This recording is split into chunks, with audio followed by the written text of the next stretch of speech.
Karibu tena mtazamaji, tuendelee na taarifa zetu za Nipashe, lakini kwa sasa tuelekee katika msikiti wa Salama katika eneo la Kibra kwa swala ya Ijumaa. Tazo ya Allah subhanahu wa ta'ala, hiyo ndio takwa. Ndugu katika imani, tunamshukuru Allah subhanahu wa ta'ala kwanza kabisa kwa kutufikisha mwezi mtukufu wa Ramadhani, pili kutupa tawfik ya kuweza kufanya amali nyingi za khairi katika mwezi mtukufu wa Ramadhani. Hata tulipofika leo katika hii Jumaa ambayo ni Jumaa ya mwisho katika mwezi mtukufu wa Ramadhani, ni mengi tumefanya ya khairi katika sala, kusoma Qur'ani, kutoa zaka na kusadaka na mengi katika hayo. Haya yote yamekuja kwa sababu ya tawfiki ya Allah subhanahu wa ta'ala, na wallahi tunamshukuru Allah subhanahu wa ta'ala kwa kutuwezesha hilo jambo. Pili, kwa wale ambao waliweza kuchuma na kufanya mengi mazuri katika masiku haya, basi haniyan lakum, tunawapatieni mkono wa pongezi kwamba mmefanya mema na mtarajie malipo yenu kwa Allah subhanahu wa ta'ala. Na kwa wale ambao mwezi huu walianza kwa kutereza, 10 la kwanza ametereza, 10 la pili vile vile ametereza, basi usikate tamaa. Bado masiku yapo ya wewe kurekebisha hali yako na Allah subhanahu wa ta'ala.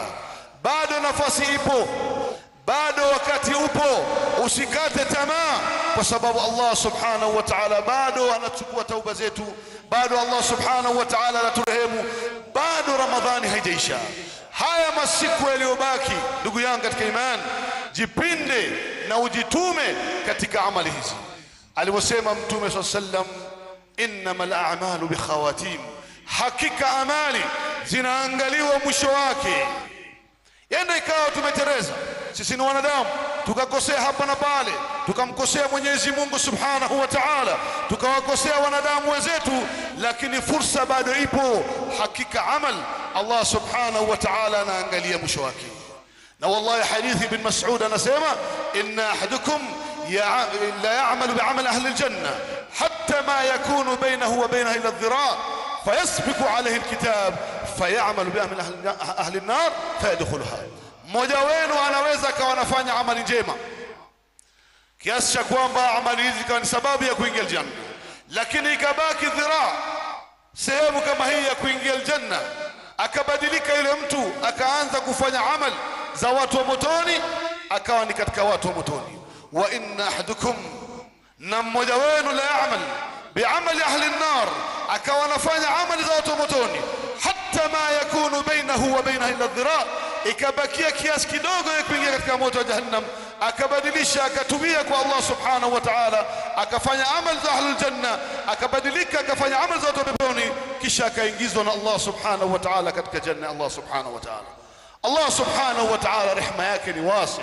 Allah subhanahu wa ta'ala ni mrahimu, ni mkarimu, na anakubali unapotubia kwa Allah subhanahu wa ta'ala.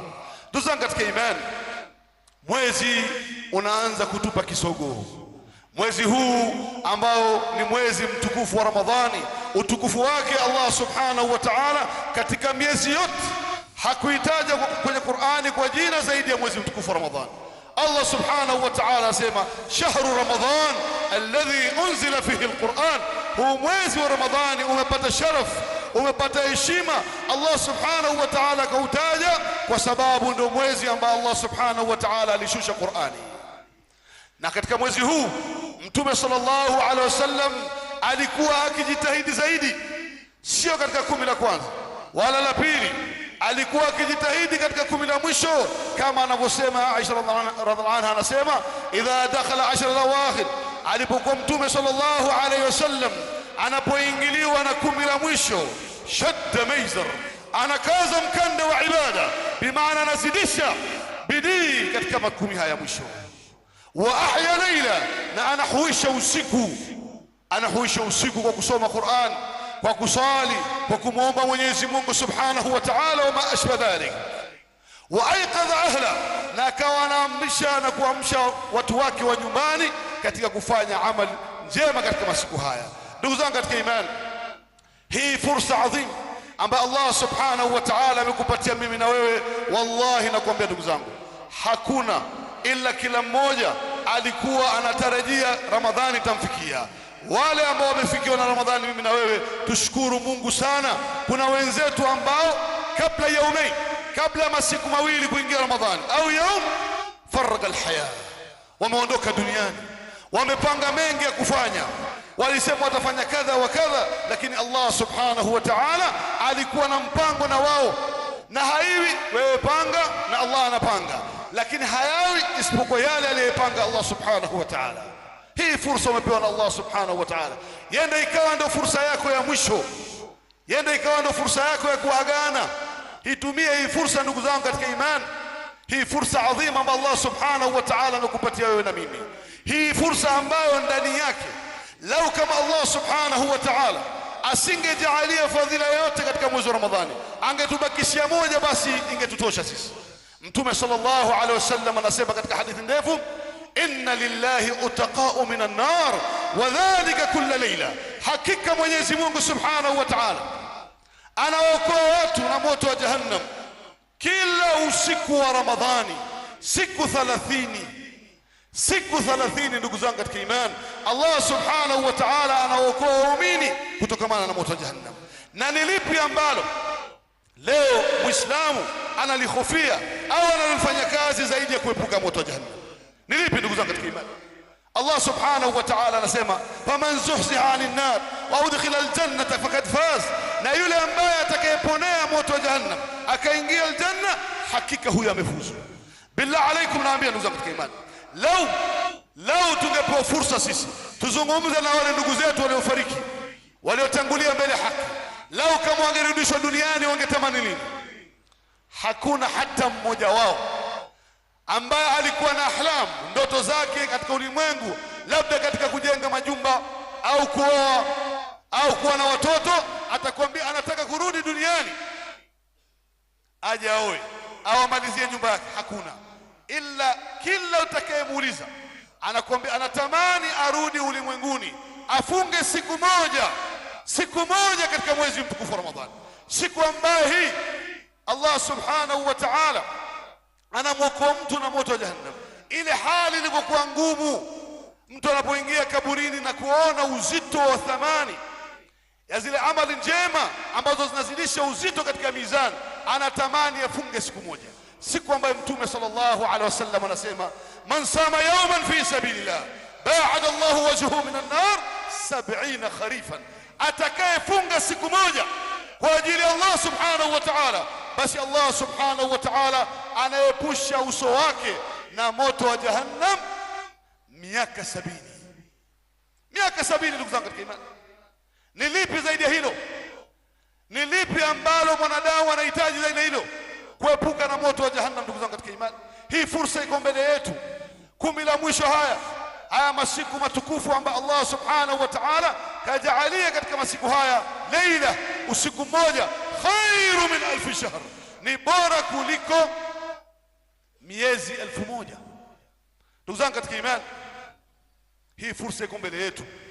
Hii fursa ambayo Allah subhanahu wa ta'ala ametujalia sisi tuitumie vilivyo kurudi kwa Allah subhanahu wa ta'ala na kurekebisha hali yetu kabla ya masiku kuondoka.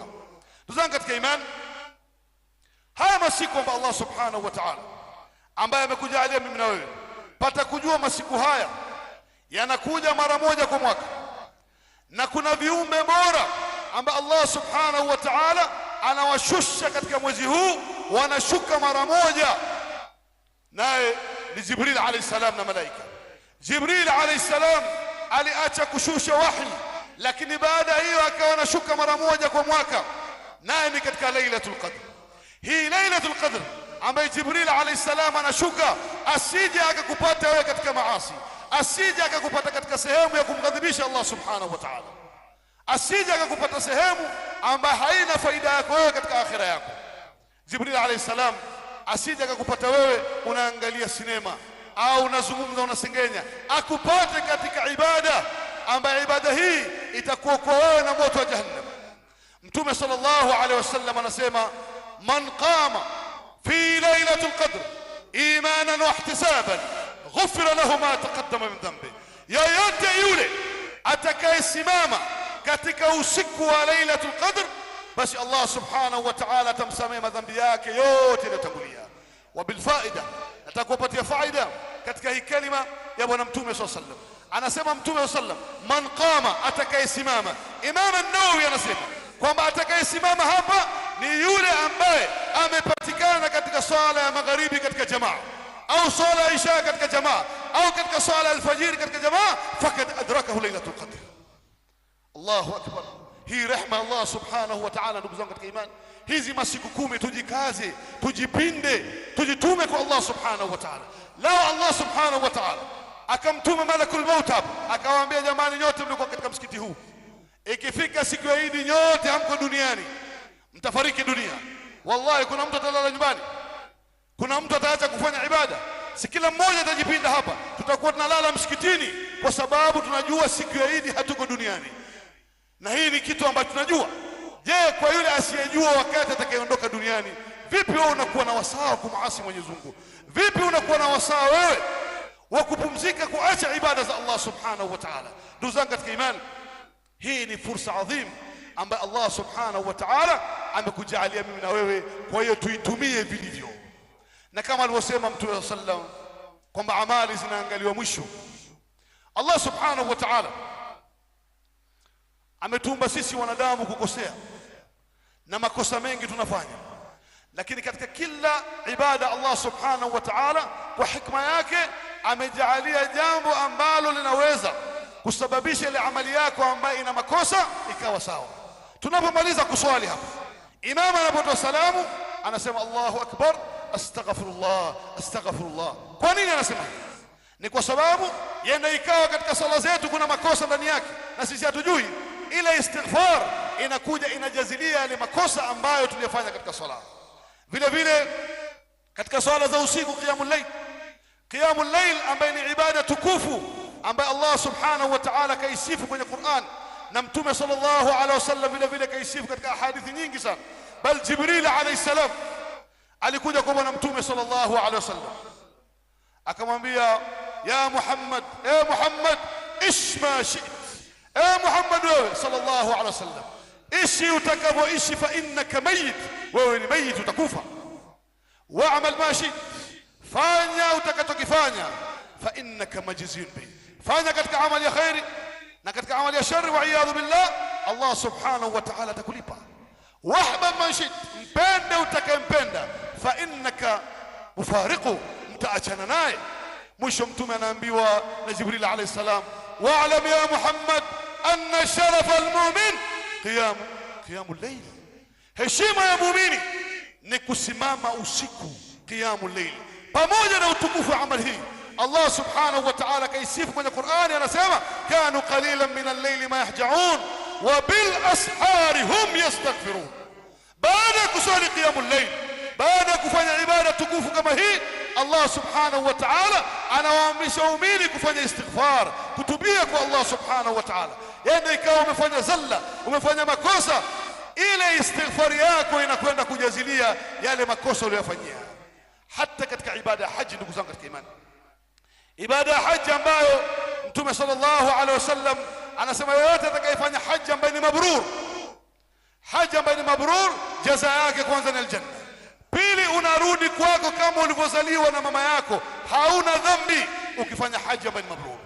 Lakini pamoja na hivyo, Allah subhanahu wa ta'ala anasema wa afidhu min haythu afadha an-nas wastaghfirullah. Na mnapomaliza manasik ya haji, ibada tukufu ya haji, basi leteni istighfar kwa wingi.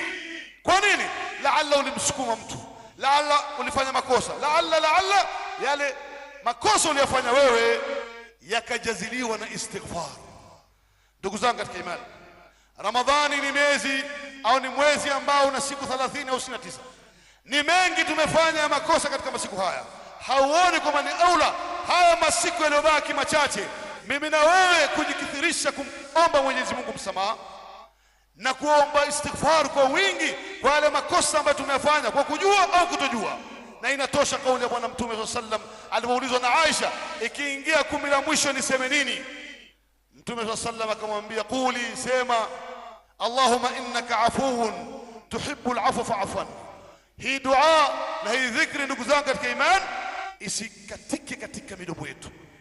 Kila wakati katika masiku yaliyobaki sema Allahumma innaka afuwun tuhibbul afwa fa'fu anni, isiache katika ulimi wetu.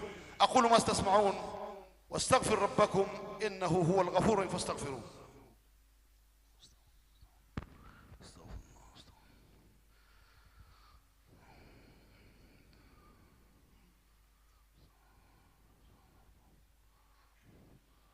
الحمد لله والصلاة والسلام على رسول الله وبعد. Ndugu zangu katika imani, kufanya amal katika masiku haya ni moja, na kukubaliwa na amal ni jambo la pili. Tunaweza tukafanya mengi hata yakatuletea ujub, tukajiona hakuna kama sisi. Labda tumeswali sana tarawih, tumesoma sana Qur'ani, tumetoa sana sadaqa, tumefanya mengi kiasi cha kwamba tukajimakinisha na makra Allah subhanahu wa ta'ala, tukaona kwamba basi tumeshafika sisi. La wallah, haikuwa tabia watu wema kwamba wao kujiaminisha na makra Allah subhanahu wa ta'ala. Yenda kama umefanya mengi wa iyadhu billah, Allah subhanahu wa ta'ala akakataa amali zako. Na ndio maana Allah subhanahu wa ta'ala anasema inma yataqabbalu Allahu minal muttaqin, hakika Mwenyezi Mungu subhanahu wa ta'ala anakubali amali za wacha Mungu. Tumuombe sana Allah subhanahu wa ta'ala akubali amali zetu. Yende ikawa sisi tunafanya na Allah subhanahu wa ta'ala anakataa, na ndiyo iliyokuwa tabia watu wema waliotangulia. Allah subhanahu wa ta'ala asema walladhina yutuna ma atau wa qulubuhum wajila. Allahu akbar. Na wale ambao walikuwa wanatoa katika yale tuliyopatia, lakini qulub wajila, wanaogopa Allah subhanahu wa ta'ala asije akakataa amali zao. Ende ikawa tumefanya mengi, tumeswali tahajjud, tumeswali qiyamul layl, tumesoma Qur'ani, wa iyadhu billahi yawm al-qiyamah ukaja kwa Allah subhanahu wa ta'ala ayakwambia amali zako zote ni habaa manthura. Kwa hiyo hili la kumwomba Mwenyezi Mungu atukubalie amali zetu ni jambo muhimu sana ndugu zangu katika imani. Bali katika wema salafu na salih walikuwa wao, mmoja anasema wallahi lao ningenijua Mwenyezi Mungu subhanahu wa ta'ala amekubali amali yangu mimi mithqala dharra, basi hiyo ni khair kwangu mimi min ad-dunya wa ma fiha. Yani angejua tu kwamba amali yake moja dharra, mfano wake unapofungua dirisha, ile miale ya miangazi inapoingia, ile vumbi inayozunguka ndio dharra. Lao angelijua amali yake mfano wa dharra imekubaliwa na Allah subhanahu wa ta'ala, basi kwake yeye ni bora kuliko dunia na vilivyo. Wallahi ni hatari. Unafanya amali zako, siku ya kiyama Allah subhanahu wa ta'ala anakuambia amali zako zote ni habaa manthura.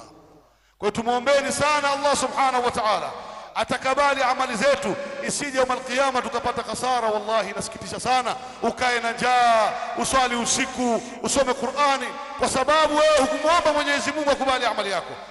Allah subhanahu wa ta'ala yawm al-qiyama anakataa amali zako. Ndugu zangu katika imani, ni mengi yamesema katika Ramadhani, ni mengi yamesema katika Ramadhani, lakini ndugu zangu katika imani, baada ya yote kuelezwa na mengi watu kujitahidi kufanya, cha mwisho kabisa ni sisi kurudisha shukrani kwa Allah subhanahu wa ta'ala. Kama si Allah subhanahu wa ta'ala, kama si tawfiki ya Allah subhanahu wa ta'ala, usingefunga Ramadhani wewe. Kama si tawfiki ya Allah subhanahu wa ta'ala, usingeswali tarawih. Kama si tawfiki ya Allah subhanahu wa ta'ala, usingesoma Qur'ani. Wallahi tumrudishie Allah subhanahu wa ta'ala shukrani, na kila unapozidisha shukrani Allah subhanahu wa ta'ala anakuzidishia. La in shakartum la azidannakum, na pindi mnapozidisha shukrani Allah subhanahu wa ta'ala anawazidishia. Hii ni fadhila kubwa ndugu zangu. Allah amekuweka mzima mwezi mzima, hajakupa maradhi, hajakutia msikosuko, umefunga Ramadhani. Wallahi ndugu zangu katika imani, hakuna neema kama hiyo, wewe kufunga Ramadhani na kuweza kuswali, kukaa katika nchi ambayo ina amani, hakuna fujo, hakuna bughdha. Wallahi ni neema kubwa sana. Wangapi leo ambao wao walikuwa wameamkia katika amani na mali na furaha, lakini ndani ya Ramadhani wamefunga katika shida na vita, na kuuana na kumwaga damu, na ni nchi ambazo hazikutarajia kwamba zitakuja na vita. Allah subhanahu wa ta'ala katuneemesha. Hii ni neema kubwa ndugu zangu katika imani, kama alivyotuambia Mtume sallallahu alayhi wasallam, man asbaha minkum aminan fi sirbi muafan fi jasadihi indahu qutu yawmihi fakaannama hizat lahu duna bi'adhafiha. Yeyote yule atakayepambanukia katika amani, katika amani ni neema ndugu zangu katika imani, na ana chakula chake cha siku moja na mwili wake uko katika afya, hata kama anaishi kwa dawa, lakini Allah amekupa fursa ya kufunga. Unakula dawa zako wakati wa kufuturu, jua kuna wenzako hawawezi kufunga hata wakitaka. Neema kubwa Allah subhanahu wa ta'ala. Kwa turudishe neema kubwa kwa Allah subhanahu wa ta'ala. Akhira ndugu zangu katika imani, kwa sababu ya wakati, jambo la mwisho na ndio kauli mbiu ya khutba hii. Tumefanya mengi ndugu zangu katika imani. Mwezi huu tumejinyima mengi ya halali. Tumeacha chakula chetu cha halali mchana wa Ramadhani. Tumeacha wake zetu wa halali katika mchana wa Ramadhani. Tumeacha vinywaji vyetu vya halali katika mchana wa Ramadhani. Swali la kujiuliza, vipi wewe na mimi tutashindwa kusubiria na kuacha haramu? Hiyo swali la kwanza. Swali la pili ndugu zangu, Ramadhani ikiisha, Ramadhani ikiisha ndugu yangu katika imani, usirudi ulipokuwa umeachia. Usiwe unapanga mipango michafu kwamba baada ya Ramadhani mimi nitarudi nilipokuwa. Wallahi kuna watu, Mungu atuongoze pamoja na wao, wanangoja Ramadhani itangazwe imeisha, wasikie mwezi wa Eid, hapo kwa hapo anarudia hali yake. Kama alikuwa na mwanamke wa zinaa, anampigia simu anamwambia wakati umekwisha sasa. Kama ni haramu alikuwa anafanya, lolote ni jambo la kumghadhibisha Mwenyezi Mungu ambalo alilisimamisha kabla ya Ramadhani, ikishaisha Ramadhani anarudia pale pale. Ndugu zangu, hii utakuwa unaidanganya nafsi yako, na hii ni moja katika alama ya kwamba Mwenyezi Mungu hakukubali amali zako katika Ramadhani. Ikiwa wewe utarudia hali yako mbaya, hali ya kusengenya, hali ya kula riba, hali ya zina, hali ya uchafu baada ya Ramadhani, jua kwamba Ramadhani yako ulifunga wewe ina matatizo. Ramadhani ni madrasa ambayo inafaa kurekebisha wewe, kwanza tabia yako na Allah subhanahu wa ta'ala, pili tabia yako na wanadamu wenzako. Bali katika misingi ya dini hii ni tabia njema, na moja katika sifa za mwenye kufunga anasema Mtume sallam, man lam yada qawla zur wal amala bih wal jahl falaysa lillahi haja fihi an yada ta'amahu wa sharabahu.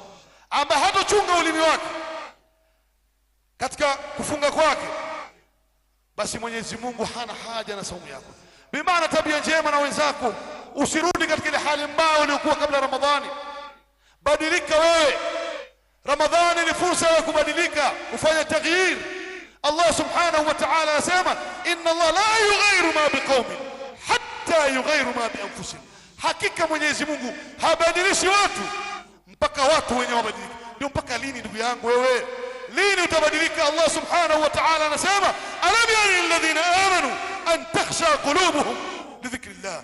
Haijafika tu wakati wa mwanadamu ukamwogopa Mola wako, ukamheshimu Mola wako, ukamwonea haya Allah subhanahu wa ta'ala. Mpaka lini wewe riba?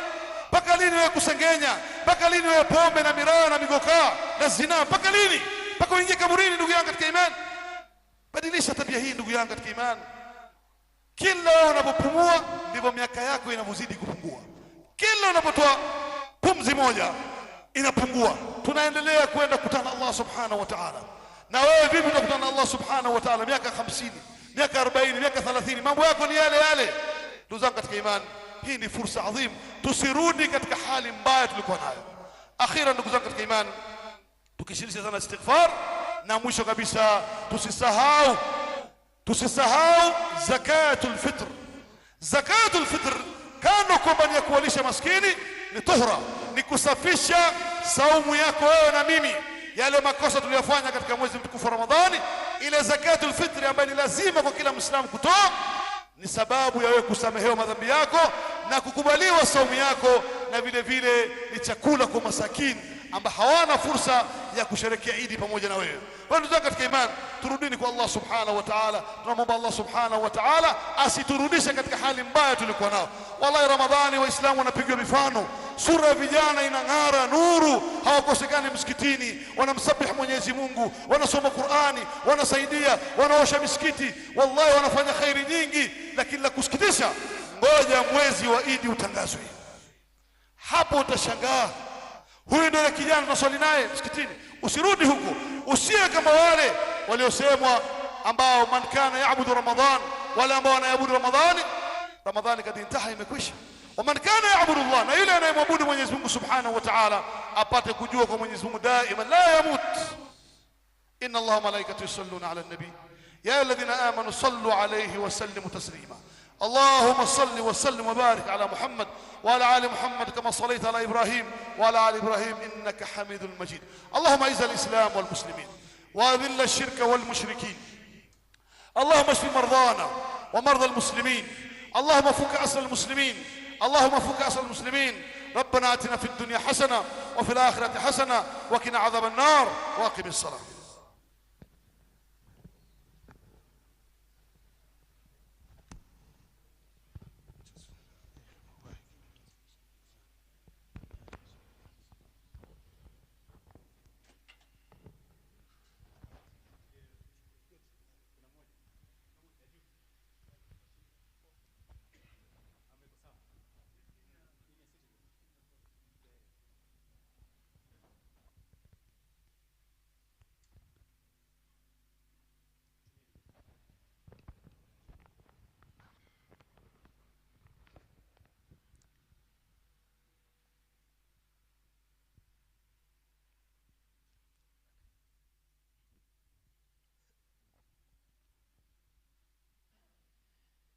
الله أكبر الله أكبر أشهد أن لا إله إلا الله أشهد أن محمدا رسول الله حي على الصلاة حي على الفلاح قد قامت الصلاة قد قامت الصلاة الله أكبر الله أكبر لا إله إلا الله. أتموا الصف الأول فالأول صوا صفوفكم اعتدلوا. الله أكبر.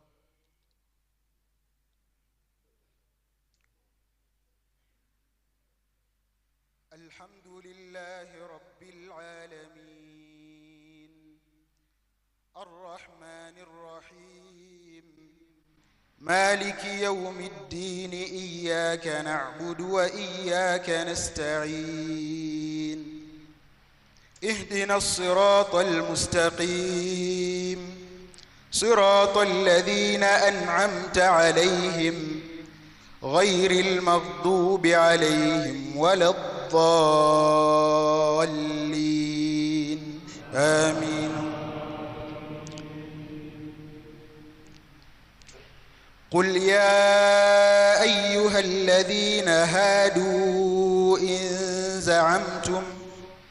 إن زعمتم أنكم أولياء لله من دون الناس فتمنوا الموت إن كنتم صادقين ولا يتمنونه أبدا بما قدمت أيديهم والله عليم بالظالمين. قل إن الموت الذي تفرون منه فإنه ملاقيكم ثم تردون إلى عالم الغيب والشهادة فينبئكم بما كنتم تعملون. يا أيها الذين آمنوا إذا نودي للصلاة من يوم الجمعة فاسعوا إلى ذكر الله وذروا البيع ذلكم خير لكم إن كنتم تعلمون. فإذا قضيت الصلاة فانتشروا في الأرض وابتغوا من فضل الله واذكروا الله كثيرا لعلكم تفلحون وإذا رأوا تجارة أو لهوا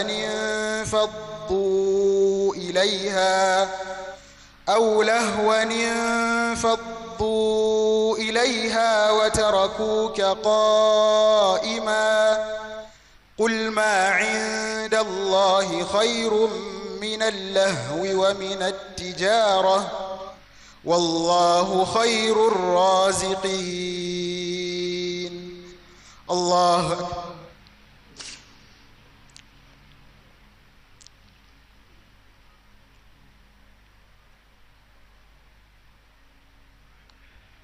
سمع الله لمن حمده. الله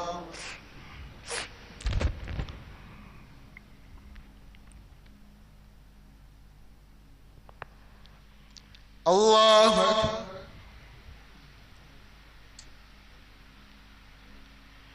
الله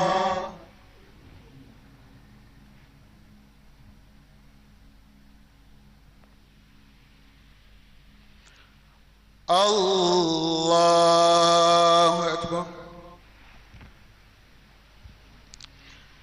الحمد لله رب العالمين الرحمن الرحيم مالك يوم الدين إياك نعبد وإياك نستعين اهدنا الصراط المستقيم صراط الذين أنعمت عليهم غير المغضوب عليهم ولا الضالين آمين. يا أيها الذين آمنوا لا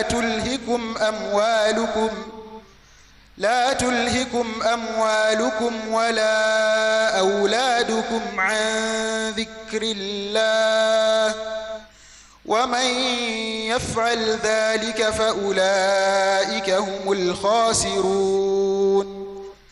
وأنفقوا مما رزقناكم من قبل أن يأتي أحدكم الموت فيقول رب لولا أخرتني إلى أجل قريب فأصدق وأكن من الصالحين ولن يؤخر الله نفسا إذا جاء أجلها والله خبير بما تعملون. الله أكبر.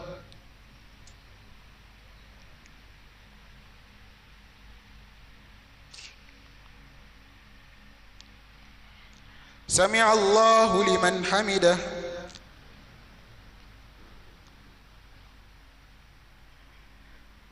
الله أكبر.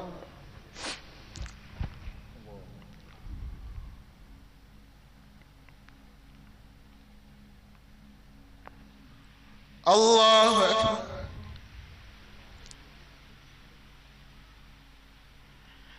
الله أكبر.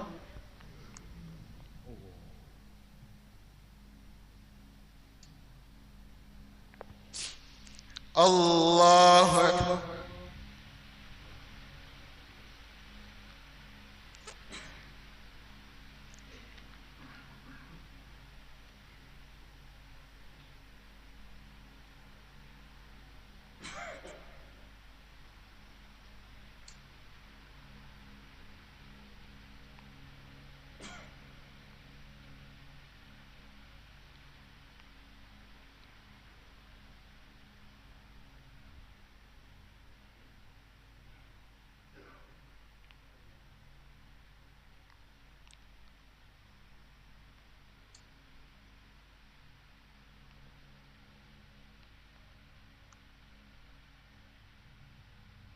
السلام عليكم ورحمة الله.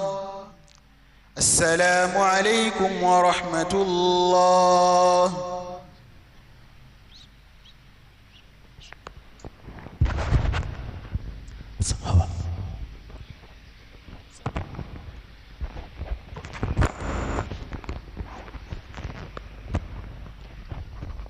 السلام عليكم ورحمة الله وبركاته.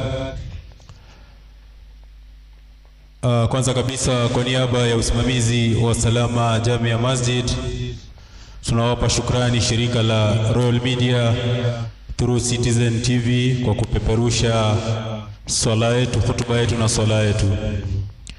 Ya pili, tunamshukuru khatibu wetu na walimu wote wale wameshirikisha shughuli ya leo na wakaifanya ya kufana zaidi inshallah. Mola wajazi inshallah. Na la tatu, kwa waumini wetu tunawashukuru kwa uvumilivu ile mmekuwa nao nasi katika mipangilio ile tumekuwa nayo. Inshallah Mwenyezi Mungu azidishie.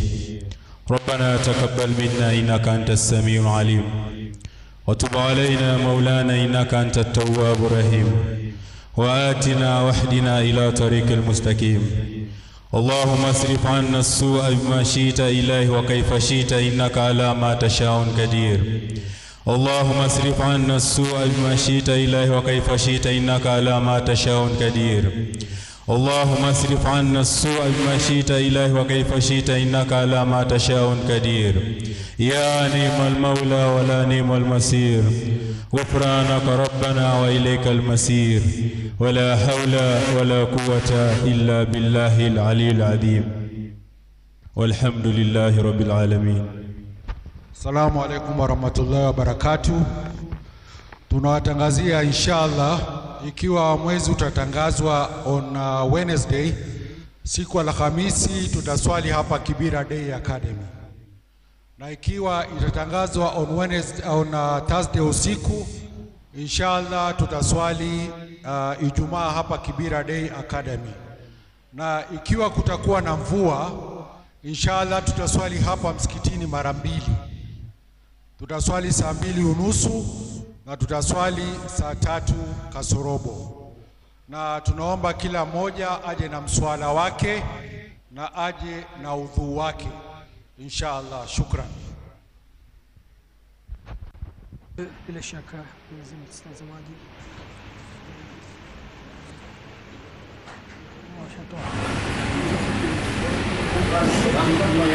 tukiwa tupo hapa katika msikiti huu wa Masjid Salama.